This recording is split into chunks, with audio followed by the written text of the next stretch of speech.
ایک نوجوان روز رات کو ساحل پر جا بیٹھتا۔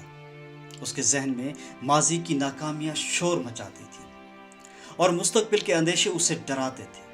وہ لہروں کو دیکھ کر سوچتا، میری زندگی بھی انہی لہروں کی طرح ہے، ایک ٹوٹتی ہے دوسری آتی ہے اور کبھی سکون نہیں ملتا۔ ایک رات اس نے خواب میں ایک اجنبی کو دیکھا۔ اجنبی نے کہا، کیا تم نے کبھی محسوس کیا کہ سمندر صرف حال میں بہتا ہے؟ یہ نہ اپنے گزرے قطرے یاد رکھتا ہے، نہ آنے والے قطرے سوچتا ہے، یہ بس جاری رہتا ہے۔ نوجوان چونک کر بولا، پھر میں کیوں قیدی ہوں؟ اجنبی نے مسکرا کے کہا، کیونکہ تم یادوں کو زنجیر بنا لیتے ہو اور خدشوں کو قید خانہ۔ حال کو جینا سیکھ لو تو یہ زنجیریں خود ٹوٹ جائیں گی۔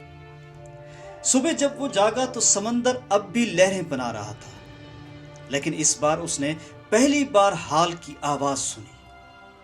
انسان کا ذہن ایک عجیب سفر پر ہے۔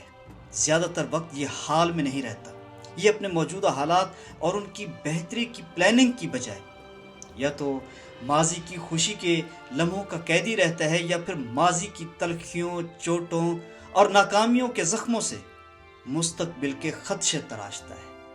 مستقبل کو بھی ایک بھیانک خواب تصور کرتا ہے۔ یوں لگتا ہے جیسے ذہن ایک قیدی ہو، ایک طرف پچھتاوے، دوسری طرف اندیشے، اور حال جو اصل حقیقت ہے اکثر اوجھل رہ جاتا ہے۔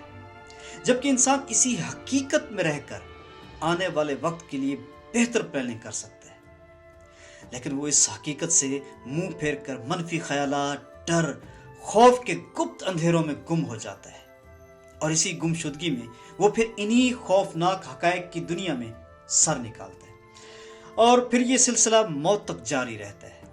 فلسفہ کہتا ہے، ماضی کو سبق بنا لو، بوجھ مت بناؤ۔ ماضی کی تلخیاں بھی ہماری غلطیوں اور کوتاہیوں کی وجہ سے پیدا ہوئی تھی۔ اگر غور کرو اور مستقبل کے خدشوں کو صرف امکان سمجھو، حقیقت نہیں، اور یہ طے ہے کہ مستقبل تمہارے حال کی پلاننگ، بہتر عمل اور محنت سے خوبصورت ہوگا، کیونکہ زندگی تو وہی ہے جو اس لمحے میں دھڑکن کی طرح جاری ہے، اور جو اسے پہچان لے وہی اصل میں آزاد ہو جاتا ہے۔ گوئٹے نے کہا تھا، nothing is worth more than this day. اس دن سے زیادہ قیمتی کچھ نہیں۔ آپ دیکھ رہے ہیں ثقافت پروڈکشن، بندہ ناچیز، عمران عزیز۔